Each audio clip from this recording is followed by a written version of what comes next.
हमले में मुलविस भारतीय दहशतगर्द साजिद अकरम और उसके बेटे का पासपोर्ट मंजर आम पर। भारतीय निजात दहशतगर्द साजिद अकरम का पासपोर्ट भारतीय एम्बेसी ने 24 फरवरी 2022 में 10 साल के लिए जारी किया था। चंद रोज कबल दहशतगर्द साजिद अकरम ने भारतीय पासपोर्ट पर फिलिपाइन का सफर भी किया था। माहिरीन के मुताबिक सिडनी हमले में मुलविस दोनों दहशतगर्द भारत की खुफिया एजेंसी रॉ से मुंसलिक हो सकते हैं।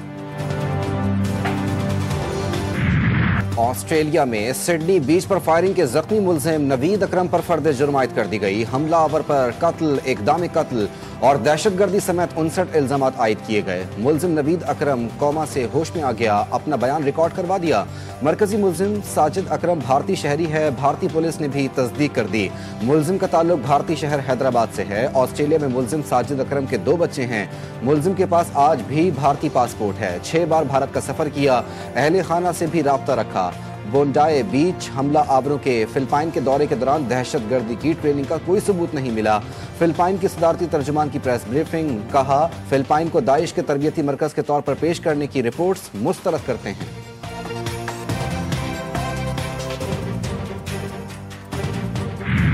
We condemn the Bondi Beach, Sydney incident and also state that we express our solidarity with the government and the people of Australia. When such incidents take place and without any evidence, without getting into the proofs, without a credible source, certain countries are blamed. Certain media outlets were very quick to state that one of the attackers was from Pakistan. वफाकी वज़ीर इत्तलात अताउल्लाह तारर की बोंडाई बीच पर हमले की शदीद मजम्मत। भारत की पाकिस्तान मुखालिफ propaganda मुहिम के परखचे उड़ा दिए। इस्लामाबाद में तकरीब से खिताब करते हुए तारर ने मजीद कहा कि सिडनी वाक़े पर डिसइंफॉर्मेशन फैलाई गई। बगैर शवाहिद और तस्दीक के पाकिस्तान के खिलाफ प्रोपेगेंडा किया गया। भारतीय मीडिया और सोशल मीडिया ने पाकिस्तान पर झूठी इल्जाम तराशी की। अब वाज़ेह हो चुका है कि हमलावर का ताल्लुक भारत से है। हलाक मुलजिम भारत के पासपोर्ट पर सफर करता रहा है। सिडनी हमले में पाकिस्तान के खिलाफ सियासी अनासर की सोशल मीडिया पर मुनज़्ज़म प्रोपेगेंडा मुहिम में किरदार बेनकाब। अफसोसनाक वाक़े के फौरन बाद हमला आवर को पाकिस्तान से जोड़ने की कोशिश नाकाम हो गई। गुमराहकुन प्रोपेगेंडा मुहिम एक ही वक्त में भारत, अफगानिस्तान और PTI के हिमायत याफ्ता सोशल मीडिया अकाउंट से शुरू की गई। भारतीय खुफिया एजेंसी रॉ से मुंसलिक अकाउंट्स ने वाक़े के फौरी बाद इसे पाकिस्तान से जोड़ दिया।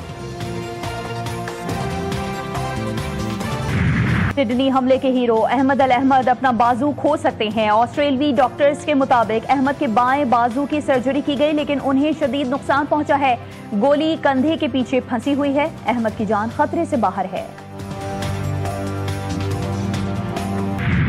मुस्लिम खातून का नकाब जबरदस्ती उतारने पर बिहार के वजीर आला नीतीश कुमार के खिलाफ मुकदमा दर्ज।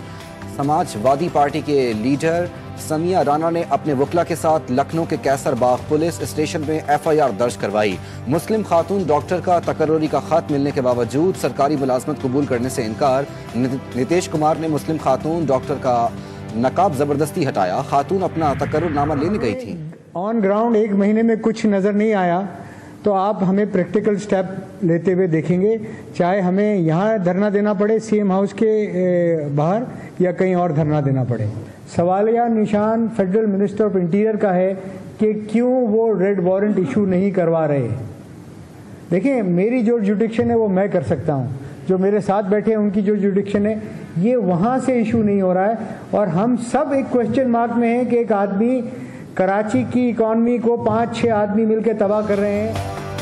भत्ता कल्चर सिर्फ कराची में क्यों? कराची के ताजिरों ने सवाल उठा दिया। लाहौर जैसे कारोबारी माहौल की फराहमी का मुतालबा कर डाला।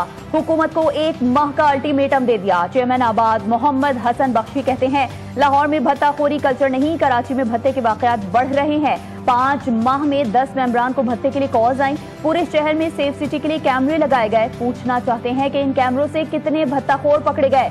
जुल्म की एक इंतहा होती है, मगर अब बात जुल्म से भी आगे बढ़ गई है। आइंदा का लाहे अमल 15 जनवरी को बताएंगे।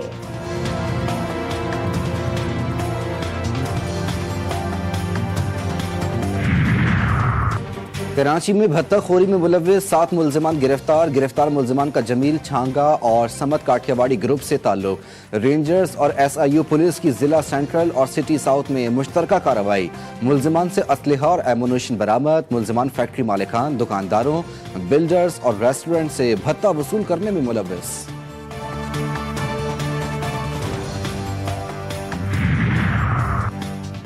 कराची में गुड्स ट्रांसपोर्टर्स की हड़ताल। बंदरगाहों पर जहाजों की आमदोरफ्त मुतासिर। हुकूमत और ट्रांसपोर्टर्स के मुज़ाकरात में डेड लॉक बरकरार। रात गए तक मुआहदा ना हो सका। मुज़ाकरात का दूसरा दौर जारी।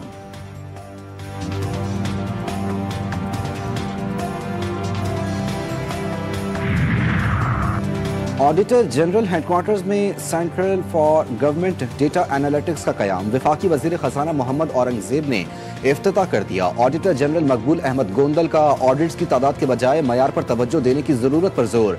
ऑडिटर जनरल का कहना है कि ऑडिट निज़ाम में डिजिटल तब्दीली से मुतालिक इस्लाहात मुतारिफ करवा दी गई हैं।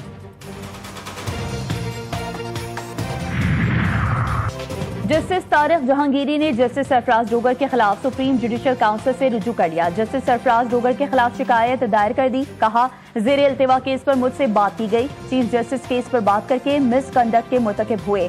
चीफ जस्टिस सरफराज डोगर ने मुलाकात के लिए बुलाया और जाली डिग्री केस पर बात की। कहा गया कि मुझ पर दबाव है, आप मुस्ताफी हो जाएं। ज़ेरे इल्तिवा मुकदमे पर बात और मुस्ताफी होने का मशवरा देना मिसकंडक्ट है।